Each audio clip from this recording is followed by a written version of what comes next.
What is up, YouTube? It's your boy ChasmRift here, and today I want to kind of have a discussion, kind of breaking down just the overall thoughts and opinions I have on the meta. So, for about 6 months, more or less, we have been playing with the new Dynamax, Gigantamax format in Pokemon, and I kind of just want to go over my thoughts and opinions on all of it, the pros and cons, and how I feel about it for the future.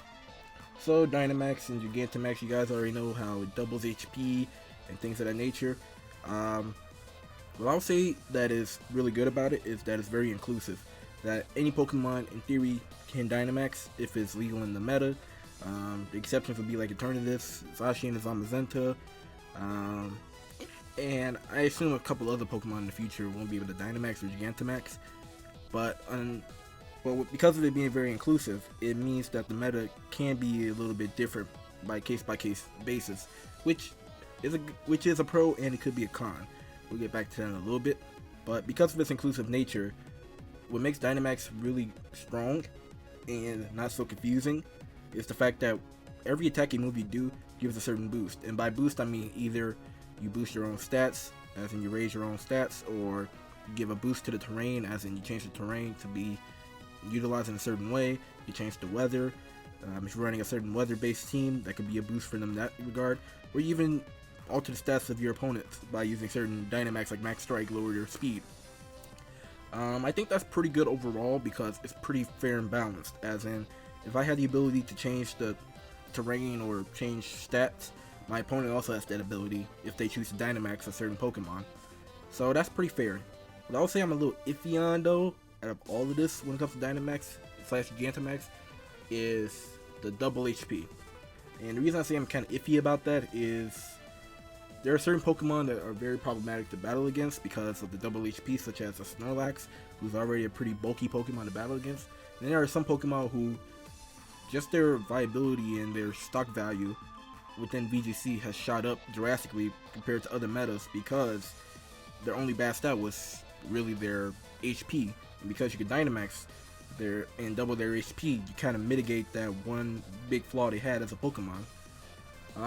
I'm a little iffy about that because it's a case-by-case scenario. Not every Pokemon is completely broken as a Dynamax.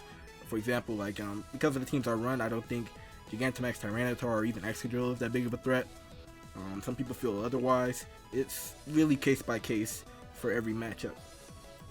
What I do want to say, though, that is a big issue, well, not really that big of an issue, but something I would love to see be addressed, is kind of unfair to use Dynamax as Gigantamax Pokemon when Life Orb, it only takes, so people know Life Orb takes 10% of your Pokemon's HP. If you got a Pokemon that's Dynamax and it uses a Life Orb move, it only takes 10% of their base HP, as in really only 5% of their Dynamax HP. So that's pretty problematic, especially for 3 turns of just pure awesome power. And then there's also the fact that you can crit with Dynamax moves. Yeah, so the crits I think is a really big issue because, well, crits, they're not the issue per se in general. I know some people are controversial about this, but crits is a good way to add a checks and balance to people who may try to do stall tactics, as in people who may want to boost up their Pokemon, use a recovery move, and just kind of play the turns out till they're completely boosted up, and then stall out the opponents with recovery or with the timer. Pokemon that have the ability to crit with majority of Pokemon, barring special exceptions or abilities, is a pretty good balance to that, because let's say you're battling Snorlax. If it gets hit by a crit, super effective close combat, it can knock it out, despite being at +6. That's a pretty good balance to stop stalling or boosting a Pokemon in that regard. The issue when it comes to crits and it comes to max moves is it does a lot of damage.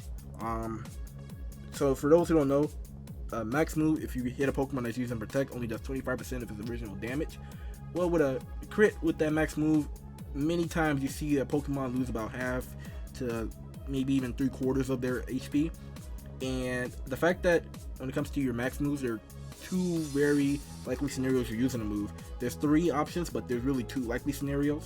And those 2 scenarios are either 1, you're trying to just boost up your stats, as in you don't care what you hit, as long as you get like a max airstream off, you're playing for the extra speed boost. Or maybe you're trying to get a certain terrain up. Another reason would be like, oh, this is a super effective hit, so of course I'm going to go for it, and that's why the opponent has to protect to, you know, survive the hit. So those are two reasons you'll go for it. And the third reason would be like, oh, here goes a problem. Here goes a, I guess you could say, pretty situational one.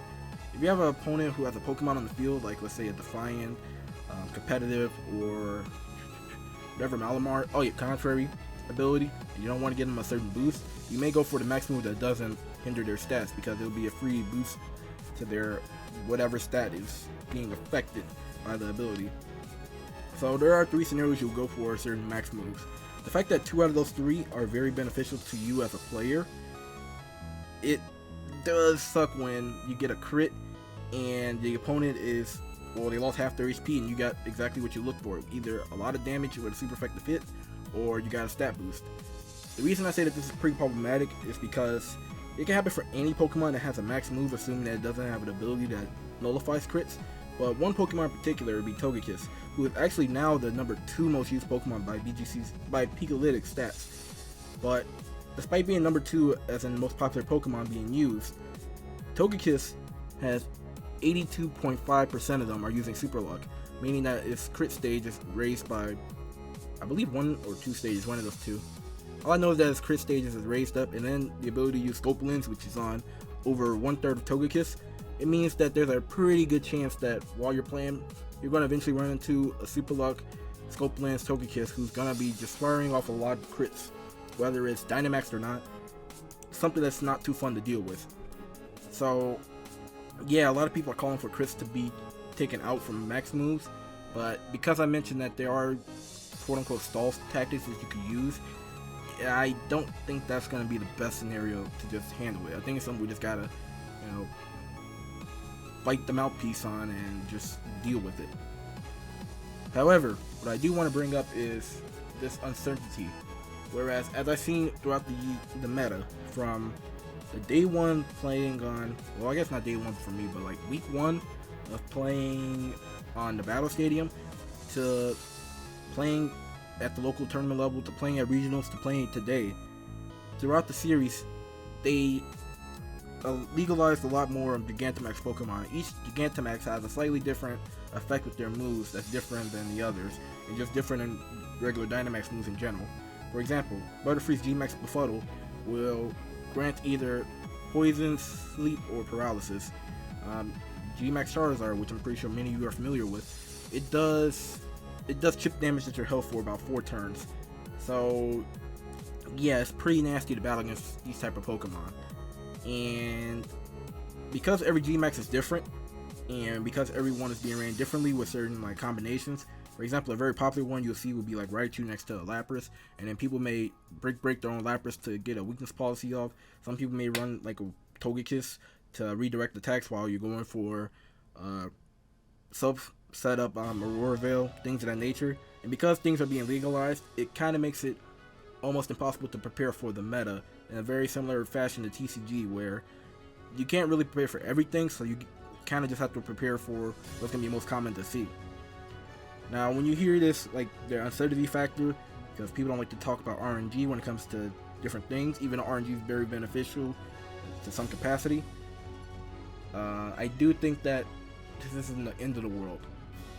The fact that the meta will change over time, like for example, we will be seeing in a month from now, with Isle of Armor, we should be getting the Gigantamax forms of our starters. So Gigantamax, Rillaboom, which is going to be pretty powerful, Cinderace and Inteleon, they're all going to have max moves that are stronger than previous ones, and they all ignore, you know, abilities. So if you use G-Max Inteleon's Hydro Snipe, it doesn't matter if you're battling a Gastrodon, it'll hit it anyway. If you're battling a Flash Fire Pokemon, you use Cinderace's move, doesn't matter. If you're battling a Shedinja with any one of these 3, bye-bye Shedinja. So yeah, it's gonna be, things are gonna be getting a little bit different, because over time we're gonna see more and more Gigantamax Mons be a thing, and I don't think that it's gonna stop at just, you know, Urshifu or whatever his name is and the Galarian starters. I do think they're gonna be very powerful, however, because we're starting to see Inteleon pick up a lot of steam. It was picking up steam prior to Collins with regionals, but then A-Drive kind of put it on the spotlight. You guys know I brought Cinderace with me to regionals, and I put on a show with it, and then Rillaboom, who, if it gets his hidden ability, Grassy Terrain, we're going to see a lot more usage out of that as well. So yeah, there's a lot of changes going to be happening just within potentially a month from now. And how do I feel about all this? I think at the start of every series, when there's a new Gigantamax mon that's going to be very popular to use, it's very difficult to transition and adjust to it. However, I don't think that it's the end of the world, nor do I think that it's like, oh, this is lowering the barrier of entry for the game. It's just that, hey, something we just gotta adapt to from our current norm. Overall, I think that this is gonna be fine because historically speaking, if you ask me, when it comes to Pokemon playing VGC, you always have to adapt. When there's something new that comes out, or new hidden ability, or move tutors, the meta shifts a lot based on those changes. And because of that, we as the community, we have to, shift our own game. We may have to prepare for factor XYZ, which we didn't have to prepare for a month ago. And I think that's going to be fine because historically speaking, we've always done that, and for the most part, it hasn't been too problematic. There's been a couple of exceptions, but if you ask people generally speaking, it's not too bad to prepare for it. Because in the past, when we had to worry about the whole national dex of Pokemon, we survived then when it comes to preparing for tournaments. I think we can survive with a couple more Gigantamax mons being in the game and still a slightly limited Pokédex after the expansion passes. So, yeah, just let me know down below how you guys feel about Dynamax and Gigantamax and as a whole, like the pros and cons you see with it. Personally, I don't think they're going to be problematic. I do think the future being unknown, I gotta give it the benefit of the doubt, because if I said that everything is bleak and I don't know what I'm talking about, I'm basically just spewing unnecessary hate towards it. And that's not how I feel about any of this. So like I said, let me know down below how you guys feel about Dynamax, Gigantamax mons from a battling, from a viewership perspective. Let me know what your predictions are for the future with it. And yeah, I guess that's kind of it for me, guys. Leave a like and all that for the analytics. So bye.